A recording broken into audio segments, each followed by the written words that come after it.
बिस्मिल्लाहिर्रहमानिर्रहीम। Dear students, अस्सलाम वालेकुम। नेशनल बुक फाउंडेशन की किताब है और क्लास है 7th, और आज हम करने जा रहे हैं एक्सरसाइज नंबर 2.5। बेटे, ये एक्सरसाइज आपकी पिछली एक्सरसाइज के तरीके से ही है जैसे आपने 2.4 की थी। इसमें आपकी फ्रैक्शन वाली एक्सरसाइज थी। इसमें डेसिमल, इस एक्सरसाइज में डेसिमल है, डेसिमल को रिमूव करके हम फ्रैक्शन में लेके जाएंगे और फिर सेम उसी तरीके से सॉल्व कर लेंगे। अच्छा, इसमें भी याद रखिएगा फैक्टराइज का तरीका है और फैक्टराइज को हमने सॉल्यूशन करके भी दिखाना है। बाज़ बच्चे क्या करते हैं, डायरेक्ट कर लेते हैं, डायरेक्ट नहीं करना होता है। ये जो फैक्टराइज का तरीका है, फैक्टराइज करनी जो है, ये आपका फेयर वर्क है।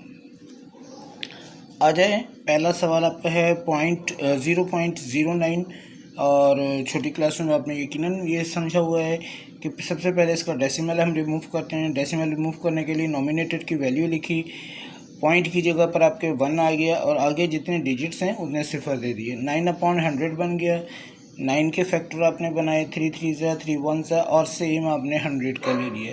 पीछे 2 एक्सरसाइजेज हम करके आ चुके हैं और तो मुझे ज़्यादा बताने की ज़रूरत नहीं पड़नी चाहिए, लेकिन फिर भी देखिए 2 5 10, 2 1, फिर 2 2 2 5 और फिर 5 1 5 5 और 5 1। अच्छा, इसमें भी मैं एक बात बताता चल रहा हूँ, पहले भी बताइए कि हमने ऐसा डिजिट लेना है कि जो ब्रेकेबल ना हो, ठीक है ना। यहाँ पे 10 10 करके नहीं करना है क्योंकि 10 आपका ब्रेक हो सकता है। अब आ जाइए, आपके पास है 9/100 इज़ इक्वल टू, पहले 9/100 लिया, इसको आपने रूट में लिया, इज़ इक्वल करके दोनों के फैक्टर्स उनके सामने लिखे और इस पूरे को भी हमने रूट में ले लेना है। पेयर्स बना लेने, 3 का एक पेयर बना, फिर 2 का एक पेयर बना, 5 का एक पेयर बना, इनको स्क्वायर दे दिया और स्क्वायर की वजह से ये इनका रूट कैंसिल हो गया। 3 आ गया, 2 और 5 आ गए, दोनों को मल्टीप्लाई करा तो 3/100 आ गया। 3 को अब आपने 100 से डिवाइड करना है, 3 को 100 से डिवाइड कर दीजिए तो आपके पास आ जाएगा 0.03 और ये पहले का आंसर बन जाएगा। सेम आ जाइए, दूसरा 0 है आपका है 0.16, इसको भी आपने सेम इसी तरीके से पॉइंट डेसिमल इसका रिमूव करना है। 16/100 पॉइंट डेसिमल की जगह आ गया 1 और आगे 2 डिजिट हैं तो 100 हो गया। 16 के फैक्टर बन गए, 100 के फैक्टर बन गए, दोनों को आपने ले लिया। यहाँ पर दोनों के 2 पेयर बन गए, पेयर्स बनाए, पेयर्स बनाने के बाद एक एक चीज़ बाहर आ गई, या एक एक डिजिट बाहर आ गया और आपके पास मल्टीप्लाई करते हो तो 2 2 4 अपॉन 2 5 10 आ गया।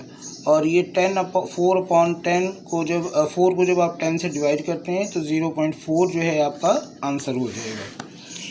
इसी का नेक्स्ट सवाल देख लीजिएगा, 12.25 आपने ले लिए, 12.25। अच्छा, अब ये लाइन जो है ये मेरे से गलती से लगी है।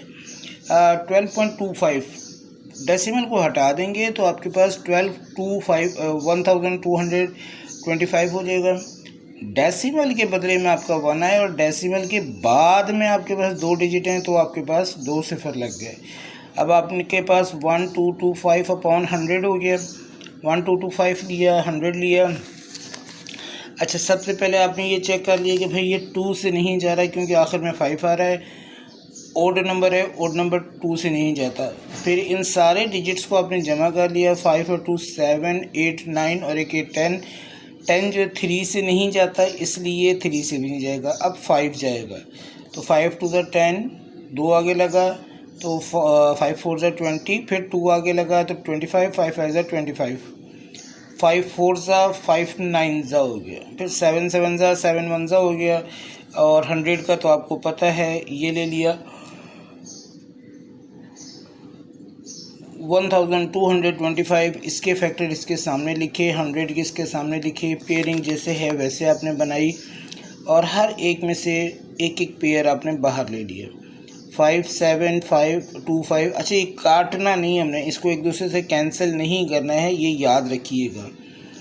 5 7 35, 2 5 10 और 35 को 5 से जब आपने डिवाइड किया तो आपके पास आ गया 3.5 और ये आपका आंसर हो जाएगा। यही चीज़ आपकी अब नेक्स्ट में भी जाएगी 1.44 1.44 का 1.44 144 बन गया। डेसिमल के बदले में 1 आगे के 2 डिजिट हैं तो फिर 2 सिफर लग गए। 144 के फैक्टर्स बना लिए 2 7 ज़ा 2 2 ज़ा 2 3 ज़ा 2 6 ज़ा 2 1 ज़ा 2 8 ज़ा 2 9 ज़ा 3 3 ज़ा 3 1 ज़ा और 100 के भी बन गए।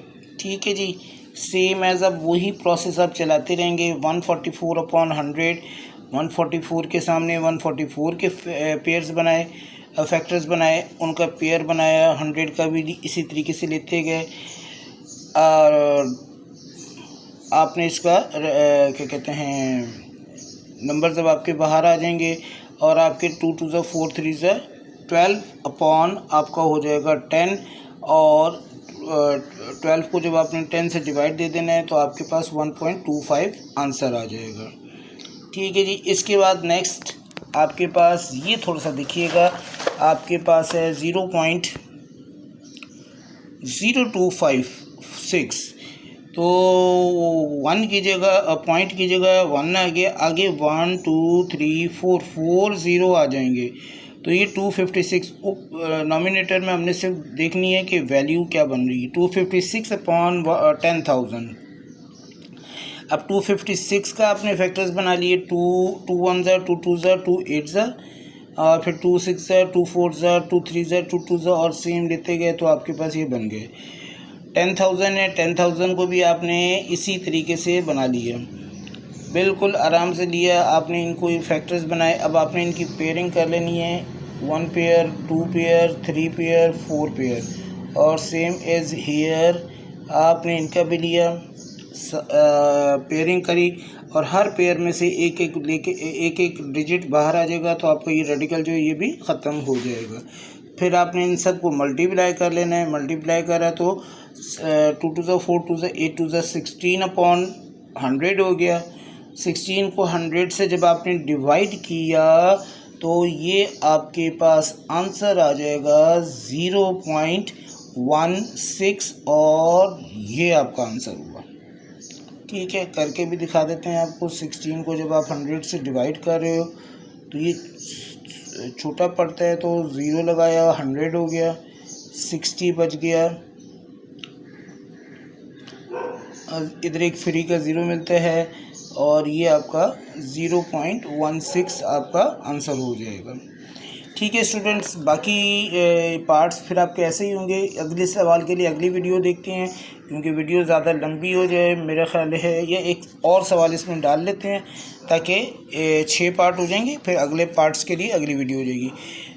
इसी सवाल की तरह ये सवाल भी है, 0.1936/10,000 हो गया, 1936, 2 9 ज़ा 18 2 6 ज़ा 12 2 8 ज़ा 16, फिर 2 4 ज़ा 1 आगे लगा 2 8 ज़ा और 2 4 ज़ा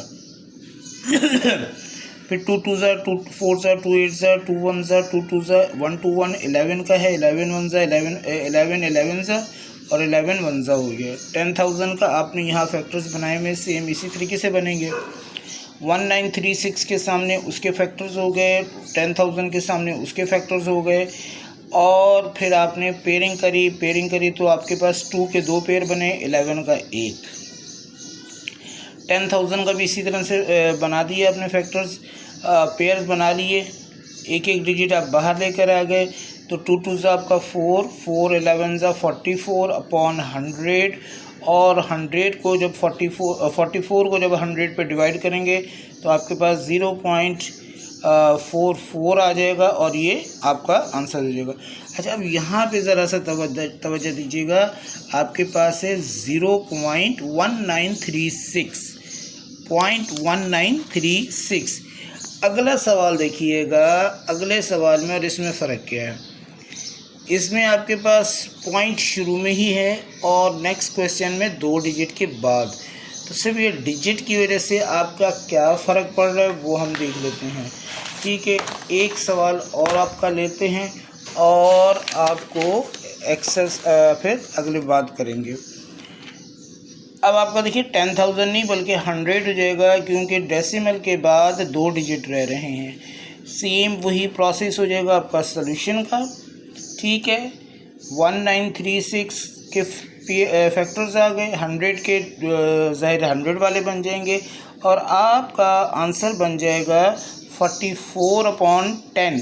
पहले 100 था, अब 10 हो गया। ठीक है, तो आंसर भी आपके पास हो जाएगा 4.4 और ये आपका आंसर हो गया है। अच्छा जी, 7 सवाल हो गए। अगले सवाल के लिए मेरे ख्याल 14 पार्ट हैं, तो 14 पार्ट के लिए भी हम क्या कहते हैं, अगले 7 पार्ट्स के लिए वीडियो दूसरी बना लेते हैं। बहुत ज़्यादा लंबी वीडियो हो जाएगी तो बोरिंग हो जाएगी। अगले सवाल के लिए, बकाया सवाल के लिए अगली वीडियो देखते हैं। इन्हें अच्छे से देखिए, प्रैक्टिस कीजिए और जहाँ समझ नहीं आए तो आप मेरे से कमेंट्स में पूछ सकते हैं। अस्सलाम वालेकुम।